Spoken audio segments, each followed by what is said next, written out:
I'm sure you've heard a lot recently about your Umbreon Altarts and your Charizard Vs, but what if you don't have $400 to spend on a card?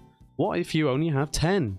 I put together a list of 5 cards that are $10 or less that I think are worth checking out. First things first, before we get into things, I just wanted to say the cards are going to be ultra modern cards, and they're all basically going to be from the Sword and Shield era, firstly. And the second thing is, these are not the 5 best cards. These are 5 cards I think are worth looking into and are worth perhaps investing money into. I'm not saying that they're going to provide you the best returns, and they are definitely the best 5 cards, but I just think it's a good guide for those who are interested in picking up certain cards that they might find interesting and are obviously on a budget. So let's get into things. First card is the Sword and Shield promo Pikachu VMax from the Pikachu collection box, the Celebrations collection box. So this card here, as you can see, it's roughly around $5 at the moment, and though obviously the being from a collection box, it's not like this card is reasonably scarce. It's not like it's that difficult to pull. Obviously, once you have the box, you've got the card. But the one thing for me is I think the art on this card, for example, is fantastic. It's obviously a Pikachu as well.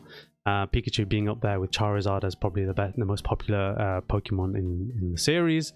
I just think Celebrations generally, although a decent amount was printed, I'm sure we're going to get to a point when those are going to slowly be taken away from the market as everyone picks up their card. So I can see this in the future picking up in price, and that's the first card that's worth looking at. Second card would be a Radiant Eevee. So again, it's another collection box card. So obviously the Radiant Eevee came in its own collection box, and it came with 8 Pokemon Go packs. For me, similar to the Pikachu, popular Pokemon, Eevee obviously not as popular as Pikachu itself. The one thing is, for me, this and the Radiant Charizard, which unfortunately for this video is more than $10, those are the 2 Radiant cards that stand out to me. One thing to kind of caveat is to say that obviously the Radiant collection, Radiant cards generally are similar in my opinion to the Amazing Rares, and I wouldn't say like necessarily the Amazing Rares are great cards to look at if you're on a budget and looking to invest or collect certain cards. But I do think the Radiant cards are a lot nicer than the Amazing Rare cards. But also, none of those Amazing Rares, as far as if I'm not mistaken, at least, came in like a collection box of sorts. I've seen a lot of these collection box Radiant Eevees, because I'm selling a few myself, of course. That come out quite damaged. They have a lot of dodgy edges and whitening and stuff, which is perfectly natural for a card that comes from a box, from some kind of product that's not a booster pack. So if you manage to pick up these cards in great condition, maybe without whitening, I would say hold on to it, maybe get it graded, that kind of thing. I think it's a great card to look at doing exactly that. Third card is the full art Cynthias Ambition from Brilliant Stars. So I wanted to obviously add a little bit of diversity here, not just have every collection box card that I think is worth looking at. The reason why I picked out this Cynthias Ambition is because I just think it's cheap for what it is.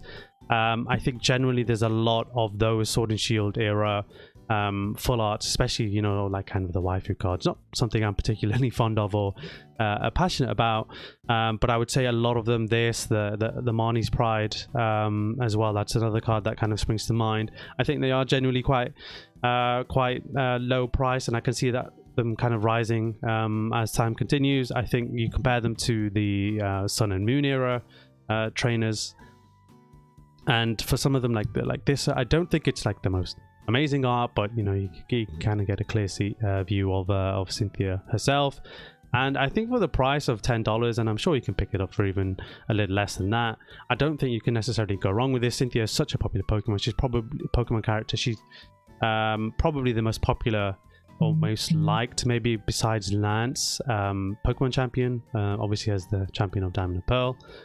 So she is reasonably popular as a character in the franchise, and yeah, I just don't think you can go wrong with the card at this price. Another box card, probably too many at this point, but and another Pikachu card, of course, as well. But it's the Gold Pikachu and Declan GX. The gold cards, obviously now, this and the Reshiram and Charizard have been finally released in the as the English cards, because they were of course released in the Tag Team All Stars Japanese sets in 2019 or 2018, I believe. What can you say? What more can you say already about this card? It's great. It's gold. It's got a Pikachu. It it's brash and it stands out. And of course, it came in the Pikachu Zekrom collection box, just like the Reshiram and Charizard card had a similar thing. Again, it's still obviously it's going to be a mass-produced box, and as soon as you get the box, you get hold of it. But for $7, I think that's insanely cheap. Again, similar story to the Radiant Eevee. You can pick it up in really good condition. I would do exactly that. Maybe consider grading it again, and potentially holding on to that, or flipping it, whatever you desire.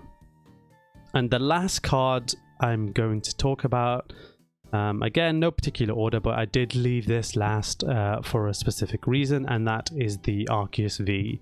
Another promo card, another card from a box, but this card for me stands out amongst all of them. It's obviously not an alt art. It's not really, I mean, it's similar to like the Trainer Gallery Vs, but it's just the art style on this. I just think it's fantastic. And it's Arceus, another popular Pokemon, but for me it's just the art style. As soon as I have any copies of this and I list this on my eBay store, they just fly. Regardless of the price, people just purchase them, and I'm having people purchase lots of them as well. Usually I list single cards, and they slowly this is like a kind of attrition over time. People slowly buy 1 or 2 copies, but if I list 10 copies of this, someone will come in and take 8 of them. Someone might come in and take all of them. Just think there's a lot of love for the art here, for the card generally, and I just think still the price for that price, I think it's kind of still slept on. Of course, it's another box that wasn't necessarily printed to printed at low number, but I just think certainly out of the 5 here, I would say this is the one worth checking out the most. I hope you enjoyed the video. Feel free to throw a like down there, leave a comment, and let me know, recommend some cards to me and maybe to others who are in the comments. And thanks for checking out the video, and I'll see you in the next one.